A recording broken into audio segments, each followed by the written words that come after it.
You will hear a number of different recordings and you will have to answer questions on what you hear. There will be time for you to read the instructions and questions and you will have a chance to check your work. All the recordings will be played once only. The test is in 4 parts. At the end of the test, you will be given 10 minutes to transfer your answers to an answer sheet. Now turn to Part 1.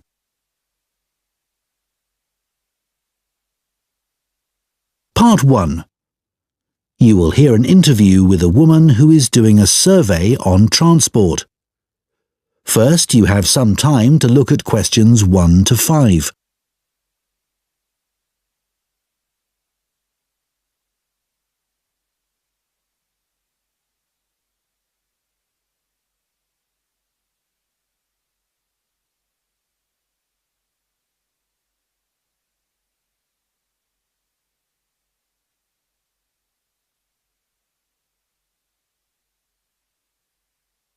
Now listen carefully and answer questions 1 to 5.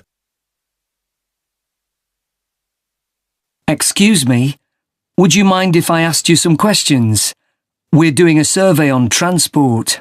Yes, that's okay. First of all, can I take your name? Yes, it's Sadie Jones. Thanks very much. And could I have your date of birth? Just the year will do, actually. Is that all right? Yes, that's fine. It's 1991. So, next, your postcode, please. It's DW30 7YZ. Great, thanks. Is that in Wells? No, it's actually in Harborne. Wells isn't far from there, though. I really like that area. My grandmother lived there when I was a kid. Yes, it is nice. Right, so now I want to ask you some questions about how you travelled here today. Did you use public transport? Yes, I came by bus. OK, and that was today. It's the 24th of April, isn't it? Isn't it the 25th? No, actually, you're right. And what was the reason for your trip today? I can see you've got some shopping with you. Yes, I did some shopping, but the main reason I came here was to go to the dentist. That's not much fun. Hope it was nothing serious. No, it was just a checkup. It's fine. Good. Do you normally travel by bus into the city centre?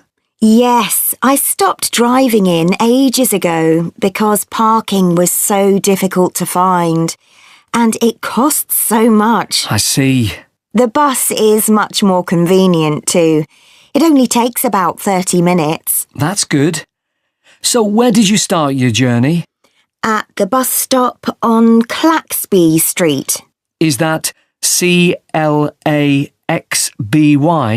That's right. Before you hear the rest of the conversation, you have some time to look at questions 6 to 10.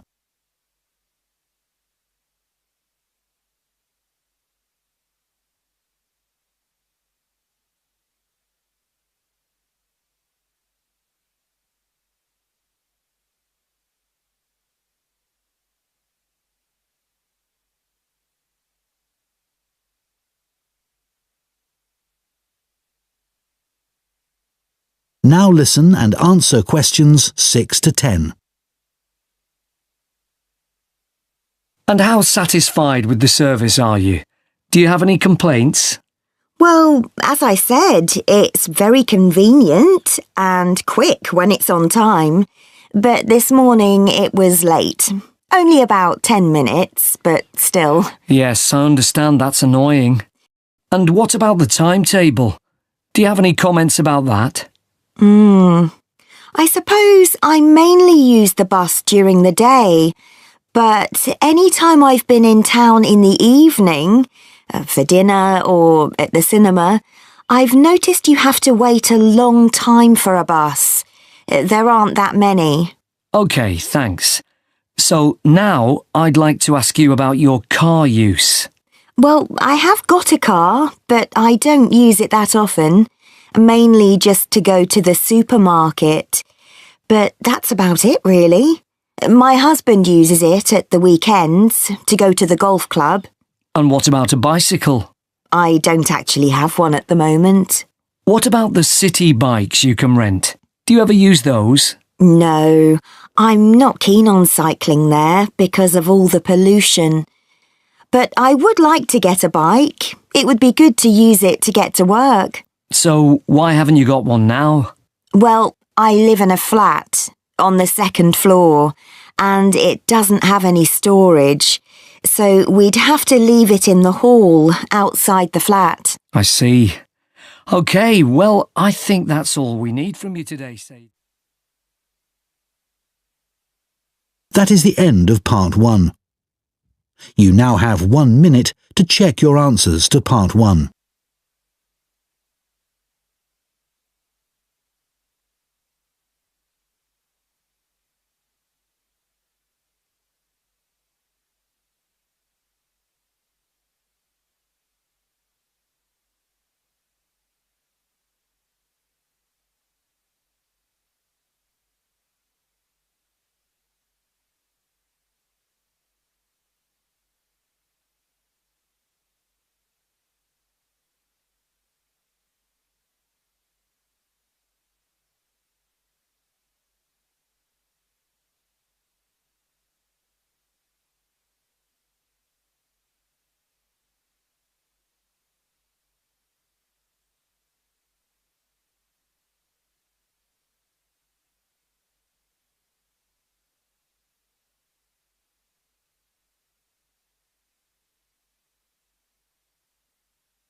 Part 2.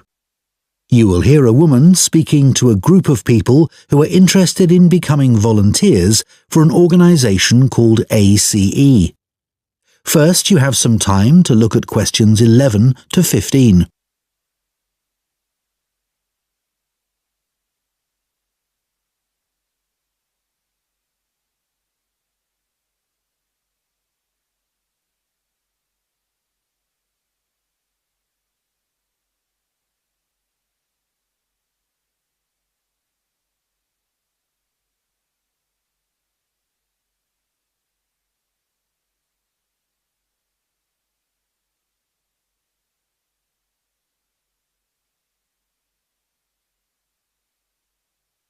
Now listen carefully and answer questions 11 to 15.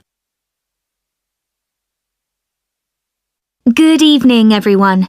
Let me start by welcoming you all to this talk and thanking you for taking the time to consider joining ACE Voluntary Organisation.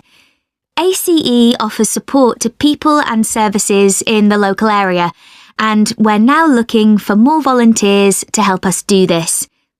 By the way, I hope you're all comfortable.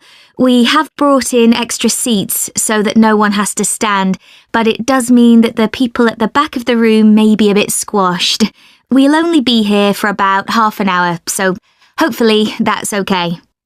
One of the first questions we're often asked is how old you need to be to volunteer. Well, you can be as young as 16, or you can be 60 or over. It all depends on what type of voluntary work you want to do. Other considerations, such as reliability, are crucial in voluntary work, and age isn't related to these, in our experience. Another question we get asked relates to training. Well, there's plenty of that, and it's all face-to-face. What's more, training doesn't end when you start working for us. It takes place before, during and after periods of work. Often it's run by other experienced volunteers, as managers tend to prefer to get on with other things. Now, I would ask you to consider a couple of important issues before you decide to apply for voluntary work.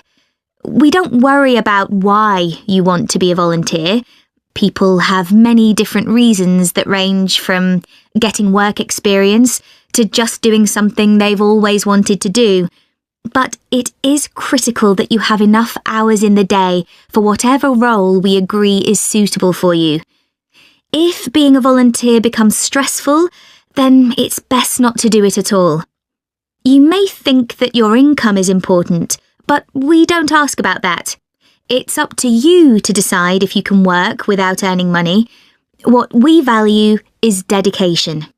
Some of our most loyal volunteers earn very little themselves, but still give their full energy to the work they do with us. Before you hear the rest of the talk, you have some time to look at questions 16 to 20.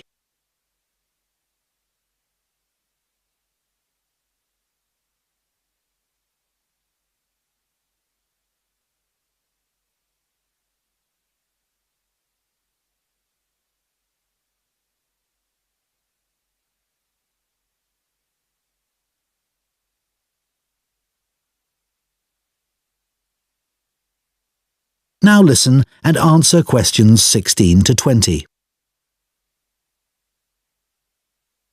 OK, so let's take a look at some of the work areas that we need volunteers for and the sort of things that would help you in those. You may wish simply to help us raise money. If you have the creativity to come up with an imaginative or novel way of fundraising, we'd be delighted, as standing in the local streets or shops with a collection box can be rather boring. One outdoor activity that we need volunteers for is litter collection, and for this, it's useful if you can walk for long periods, sometimes uphill. Some of our regular collectors are quite elderly, but very active and keen to protect the environment. If you enjoy working with children, we have 3 vacancies for what are called playmates. These volunteers help children learn about staying healthy through a range of out-of-school activities. You don't need to have children yourself, but it's good if you know something about nutrition and can give clear instructions. If that doesn't appeal to you, maybe you would be interested in helping out at our story club for disabled children, especially if you have done some acting. We put on 3 performances a year based on books they have read, and we're always looking for support with the theatrical side of this. The last area I'll mention today is first aid. Volunteers who join this group can end up teaching others in vulnerable groups who may be at risk of injury. Initially, though, your priority will be to take in a lot of information and not forget any important steps or details. Right, so does anyone have any questions for me about it? That is the end of Part 2. You now have 30 seconds to check your answers to Part 2.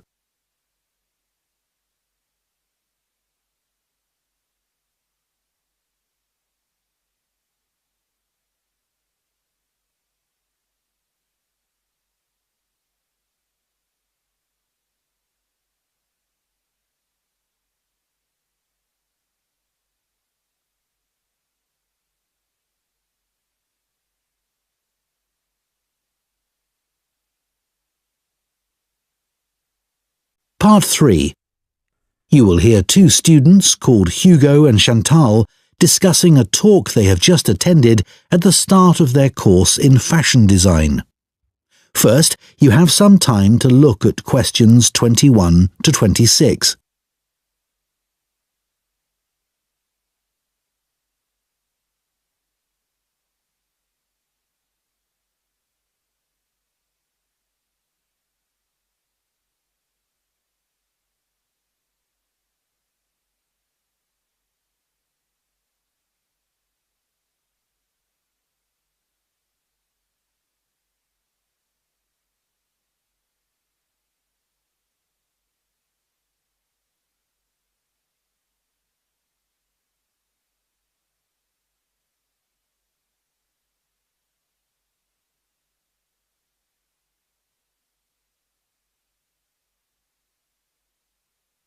Now listen carefully and answer questions 21 to 26.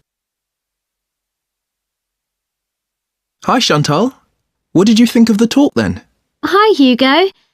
I thought it was good once I'd moved seats. Oh, were the people beside you chatting or something? It wasn't that. I went early so that I'd get a seat and not have to stand. But then this guy sat right in front of me and he was so tall. It's hard to see through people's heads, isn't it? Impossible. Anyway, to answer your question, I thought it was really interesting, especially what the speaker said about the job market. Me too. I mean, we know we're going into a really competitive field, so it's obvious that we may struggle to get work. That's right. And we know we can't all have that dream job. Yeah, but it looks like there's a whole range of areas of work that we hadn't even thought of, like fashion journalism, for instance. Yeah, I wasn't expecting so many career options. Overall, she had quite a strong message, didn't she? She did. She kept saying things like, I know you all think this, but... And then she'd tell us how it really is. Perhaps she thinks students are a bit narrow-minded about the industry. It was a bit harsh, though. We know it's a tough industry. Yeah, and we're only first years after all. We've got a lot to learn. Exactly. Do you think our secondary school education should have been more career-focused? Well, we had numerous talks on careers, which was good, but none of them were very inspiring.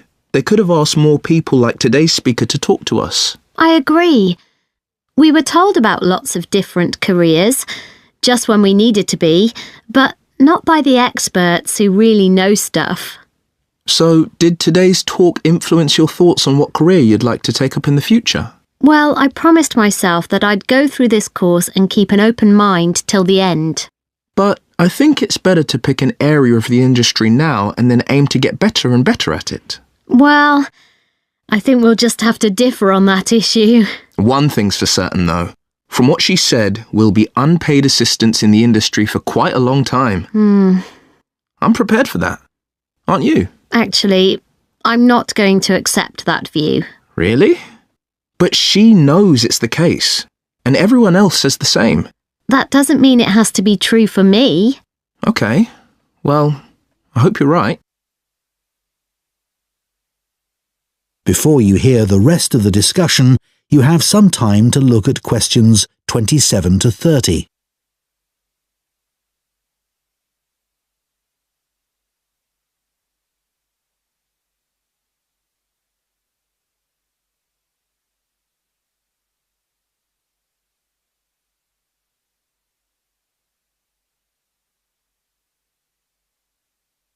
Now listen and answer questions 27 to 30. I thought the speaker's account of her first job was fascinating. Yeah. She admitted she was lucky to get work being a personal dresser for a musician. She didn't even apply for the job, and there she was getting paid to choose all his clothes. It must have felt amazing. Though she said all she was looking for back then was experience, not financial reward. And then he was so mean, telling her she was more interested in her own appearance than his. But she did realise he was right about that, which really made me think. I'm always considering my own clothes, but now I can see you should be focusing on your client. She obviously regretted losing the job. Well, as she said, she should have hidden her negative feelings about him, but she didn't. It was really brave the way she picked herself up and took that job in retail. Fancy working in a shop after that? Yeah, well, she recommended we all do it at some point. I guess, as a designer, you'd get to find out some useful information, like how big or small the average shopper is.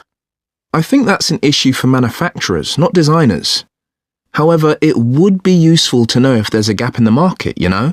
An item that no one's stocking, but that consumers are looking for. Yeah, people don't give up searching. They also take things back to the store if they aren't right. Yeah.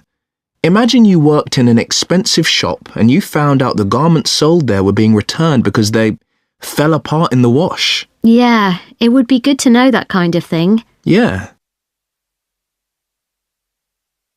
That is the end of part 3. You now have 30 seconds to check your answers to part 3.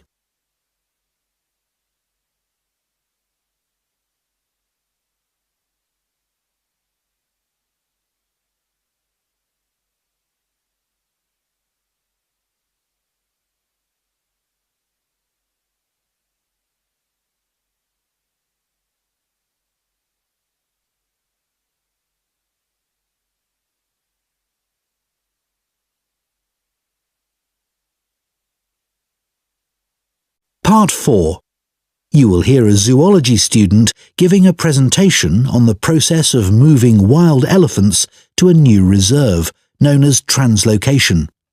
First, you have some time to look at questions 31 to 40.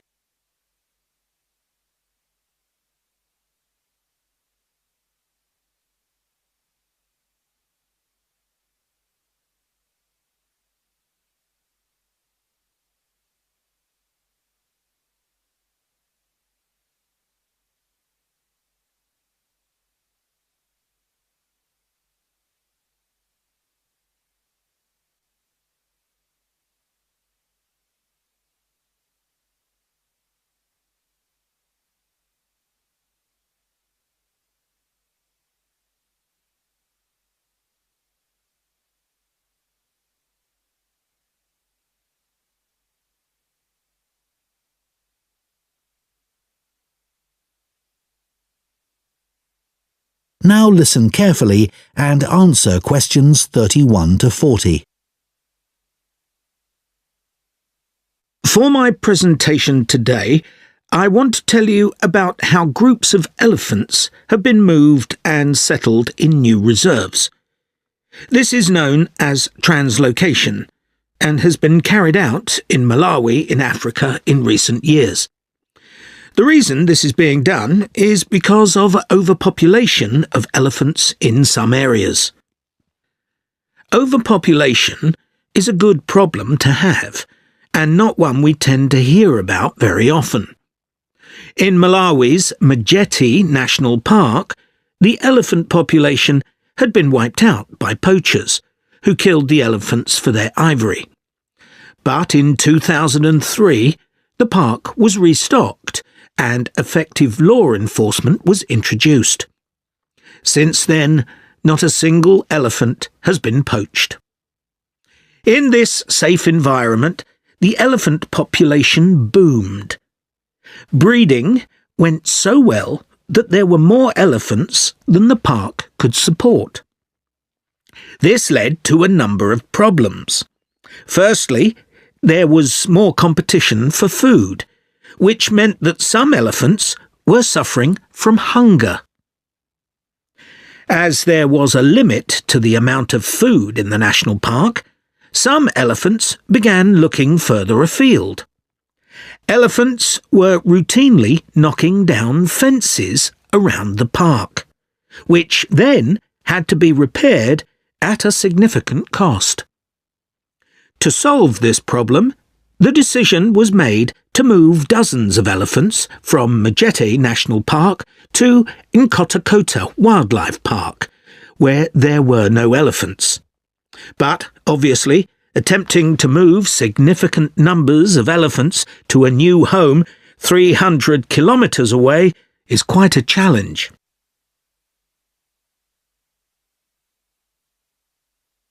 So, how did this translocation process work in practice? Elephants were moved in groups of between 8 and 20, all belonging to one family. Because relationships are very important to elephants, they all had to be moved at the same time. A team of vets and park rangers flew over the park in helicopters and targeted a group, which were rounded up and directed to a designated open plain. The vets then used darts to immobilize the elephants. This was a tricky maneuver, as they not only had to select the right dose of tranquilizer for different-sized elephants, but they had to dart the elephants as they were running around. This also had to be done as quickly as possible, so as to minimize the stress caused. As soon as the elephants began to flop onto the ground, the team moved in to take care of them. To avoid the risk of suffocation, the team had to make sure none of the elephants were lying on their chests, because their lungs could be crushed in this position. So, all the elephants had to be placed on their sides. One person stayed with each elephant while they waited for the vets to do checks. It was very important to keep an eye on their breathing. If there were fewer than 6 breaths per minute, the elephant would need urgent medical attention. Collars were fitted to the matriarch in each group so their movements could be tracked in their new home. Measurements were taken of each elephant's tusks. Elephants with large tusks would be at greater risk from poachers, and also of their feet. The elephants were then taken to a recovery area before being loaded onto trucks and transported to their new home. The elephants translocated to Nkhotakota settled in very well, and the project has generally been accepted to have been a huge success, and not just for the elephants. Employment prospects have improved enormously, contributing to rising living standards for the whole community. Poaching is no longer an issue, as former poachers are able to find more reliable sources of income. In fact, many of them volunteered to give up their weapons, as they were no longer of any use to them. More than 24 elephants have been born at Nkhotakota since relocation. With an area of more than 1,800 square kilometres, there's plenty of space for the elephant population to continue to grow. Their presence is also helping to rebalance Nkhotakota's damaged ecosystem and providing a sustainable conservation model which could be replicated in other parks. All this has been a big draw for tourism, which contributes 5 times more than the illegal wildlife trade to GDP, and this is mainly because of the elephants. There's also been a dramatic rise in interest from others. That is the end of part 4. You now have 1 minute to check your answers to part 4.